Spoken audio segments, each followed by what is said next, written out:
Hello everyone, আসসালামু আলাইকুম। This is focus ভাই স্পোর্ট জোনের পক্ষ থেকে আপনাদের সকলকে সুস্বাগতম। গাইস, আগামীকাল দুপুর 2টা 15 মিনিট থেকে শুরু হতে যাচ্ছে বাংলাদেশ বনাম পাকিস্তান ওডিআই সিরিজ। আপনারা সকলে জানেন যে বাংলাদেশ 2026 টি20 বিশ্বকাপ গত একদিন আগে শেষ হয়ে গেল। আপনারা সকলে জানেন যে সেখানে কিন্তু বাংলাদেশ টি20 বিশ্বকাপ 2026 কিন্তু অংশগ্রহণ করে নাই, বা বাংলাদেশ বয়কট করছে, এবং বলতে পারেন যে আইসিসি বললে ভুল হবে, ইন্ডিয়ান ক্রিকেট কাউন্সিল বাংলাদেশকে খেলতে দেয় না, বাংলাদেশকে বাদ দিয়ে টি20 বিশ্বকাপ আয়োজন করছিল। তো বাংলাদেশ টি20 বিশ্বকাপ খেলে নাই, সেটা অলরেডি শেষ হয়ে গেছে, চ্যাপ্টার ক্লোজ, এবং টি20 বিশ্বকাপ হলে ভারত ট্রফিটা নিয়ে ফেলছে। তো এখন টি20 বাদ দিয়ে এখন বর্তমানে আবারও বাংলাদেশে শুরু হতে যাচ্ছে ক্রিকেট। তো পাকিস্তান দল কিন্তু বাংলাদেশের মাটিতে পা দিয়ে দিয়েছে এবং বাংলাদেশে খেলার জন্য তারা চলে এসেছে। তো আগামীকাল থেকে দুপুর 2টা 15 মিনিট থেকে শুরু হতে যাচ্ছে বাংলাদেশ এবং পাকিস্তান যে সিরিজটা, ওডিআই সিরিজটা। তো এটি ওডিআই সিরিজের পর হয়তো বা বাংলাদেশের সঙ্গে টি20 হয়তো বা ম্যাচ আছে নাকি, আমার ততটা ধারণা হইতেছে না। হয়তো বা অবশ্যই ম্যাচ আছে, এখন টেস্ট না টি20 এটা স্মরণ করতে পারতেছি না। তো আমরা আপাতত ওডিআই সিরিজের দিকে আসি। বাংলাদেশ, আপনারা সকলে জানেন যে পাকিস্তানের সঙ্গে কিন্তু ইদানিং মোটামুটি ভালোই পারফরমেন্স করে বাংলাদেশ।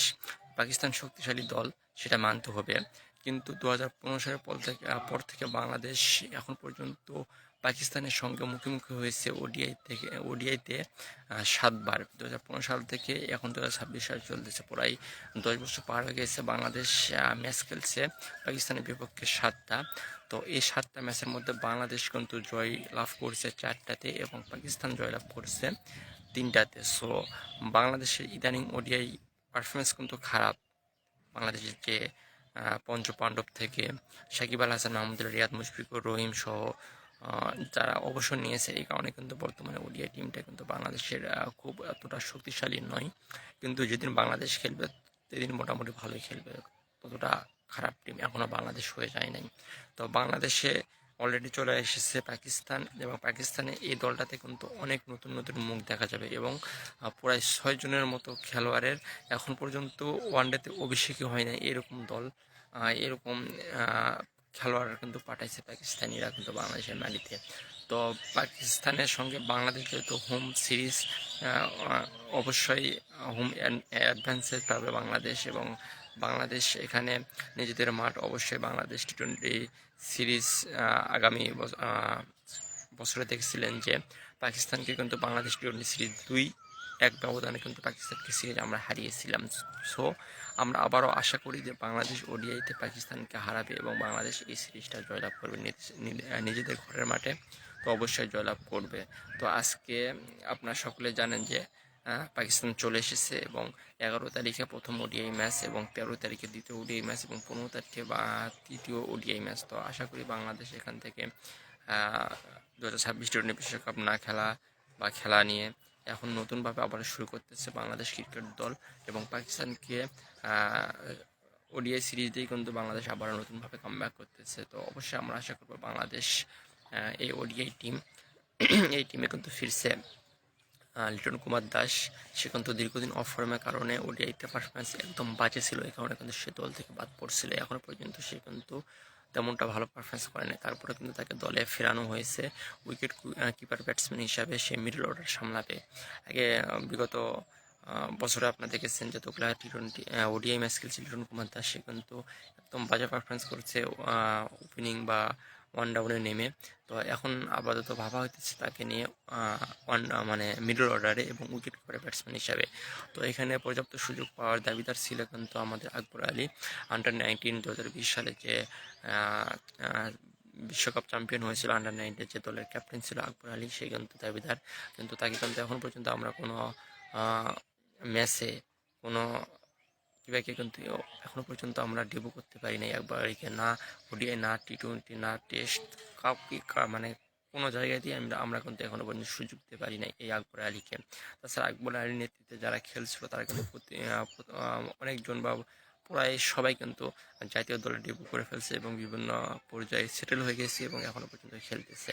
কিন্তু এই আকবর আলী যে ক্যাপ্টেন ছিল যে দলে, সে কিন্তু এখন পর্যন্ত একটা সুযোগও পায় নাই। তো আশা করি নেক্সটে এই আকবর আলীকে অবশ্যই বাংলাদেশ জাতীয় দলে তাকে আমরা দেখতে পাবো এবং তারা সুযোগ দিবে এবং আকবর আলী তার জার্সি নেবে। এবং তার সঙ্গে কিন্তু আমরা আরেকজনকে সুযোগ দিতে পারতাম, সেটা হচ্ছে আব্দুল গফফার সাকলাইন।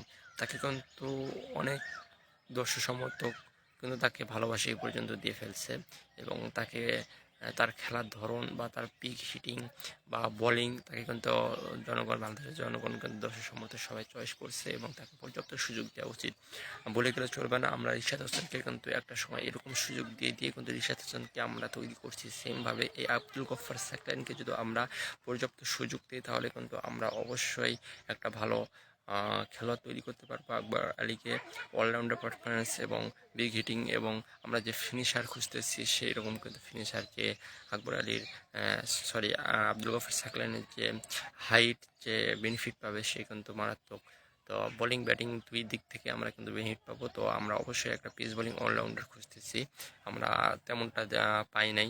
আমরা বিগত বছরে সাইফুদ্দিন, আবুয়েদার, রনি সহ তানজিম হাসান সাকিবের দিকে তাকিয়ে থাকি, কিন্তু তারা এখন পর্যন্ত পর্যাপ্ত কিছু দিতে পারে নাই। কিন্তু আব্দুল গফর সাকলাইন এই পর্যন্ত যতটা আমরা দেখেছি তাতে কিন্তু আমরা খুশি হয়েছি। আর এই আব্দুল গফর সাকলাইনের খেলার ধরন বা পিক হিটিং বা ব্যাটিং বোলিং সব দিক থেকে। তো অবশ্যই আমরা চাই যে আব্দুল গফর সাকলাইনকে সুযোগ দেওয়া হোক, যেমনটা আমরা রিশাদ হোসেনকে তৈরি করছি। রিশাদ হোসেন কিন্তু একদিনেই কিন্তু এখানে আসে নাই, তাকে পর্যাপ্ত সুযোগ দিয়ে দিয়ে দিয়ে দিয়ে দিয়ে কিন্তু তাকে এই জায়গায় নেওয়া হয়েছে এবং তার প্রতিফল কিন্তু আমরা এখন পাইতেছি রিশাদ হোসেনের কাছ থেকে। সো সেমভাবে আমরা আব্দুল গফর সাকলাইনকে সুযোগ দিয়ে পর্যাপ্ত সুযোগ দিয়ে কিন্তু তাকে আমরা গড়ে তুলতে পারি এবং বাংলাদেশের ভবিষ্যতের জন্য তাকে কিন্তু আমরা পাবো। তো আপনাদের মতামতকে অবশ্যই কাইন্ডলি কমেন্ট করে জানাবেন এবং বাংলাদেশ ক্রিকেটের কি কোন দিকে যেতেছে, ক্রিকেটে কী উন্নতি করা উচিত অবশ্যই আপনারা কাইন্ডলি কমেন্ট করে জানাবেন এবং আমরা আশা করি বাংলাদেশ এখান থেকে কামব্যাক করবে এবং বাংলাদেশ কিন্তু বর্তমানে ওডিআইতে র্যাঙ্কিংয়ে কিন্তু অনেক পিছিয়ে গিয়েছে। তো অবশ্যই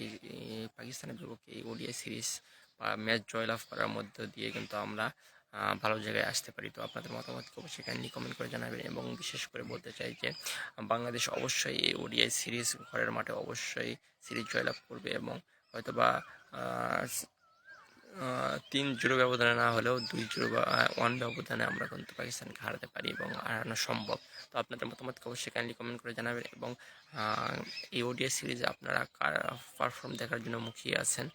বাংলাদেশ স্কোয়াডটা আপনারা সকলে জানেন যে মেহেদী হাসান মিরাজকে নেতৃত্ব রেখে বা অধিনায়ক করে কিন্তু দল ঘোষণা করা হয়েছে। সেখানে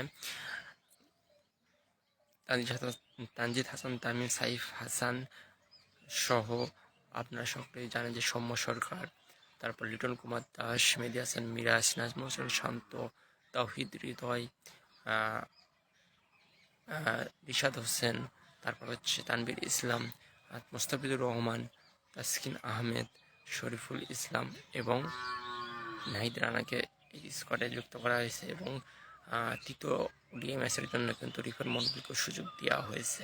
তো আপনাদের মতামত কী এবং এই স্কোয়াডটা কেমন হয়েছে অবশ্যই কাইন্ডলি কমেন্ট করে জানাবেন এবং বাংলাদেশ অবশ্যই এখান থেকে ঘুরে দাঁড়াবে এবং পাকিস্তানকে হয়তো করার লক্ষ্যে নিয়ে মাঠে নামবে।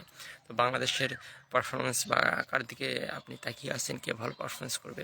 তো অবশ্যই আমরা আশা করি তানজিদ হাসান তামিম, সৌম্য সরকার, সাইফ হাসান, নাজমুল হোসেন শান্ত, মেহেদী হাসান মিরাজ, লিটন কুমার দাস, তাওহিদ হৃদয়, রিশাদ হোসেন, তানভীর ইসলাম, তাসকিন আহমেদ, মুস্তাফিজুর রহমান, এরা সকলে ভালো খেলুক এবং বাংলাদেশ সিরিজটা জয়লাভ করুক এবং পাকিস্তানকে হোয়াইট ওয়াশ করুক। তো আপনাদের মতামত কী? এবং অবশ্যই আগামীকাল দুপুর 2টা 30 মিনিট 15 মিনিটে অবশ্যই ম্যাচ দেখার জন্য অপেক্ষায় থাকবেন এবং বাংলাদেশ জয়লাভ করুক, এটাই আমাদের আশা এবং প্রত্যাশা। সবাইকে ধন্যবাদ, ভালো থাকবেন এবং আমার এই পেজটাকে ফলো দিয়ে পাশে থাকবেন। সবাইকে ধন্যবাদ, আল্লাহ হাফিজ।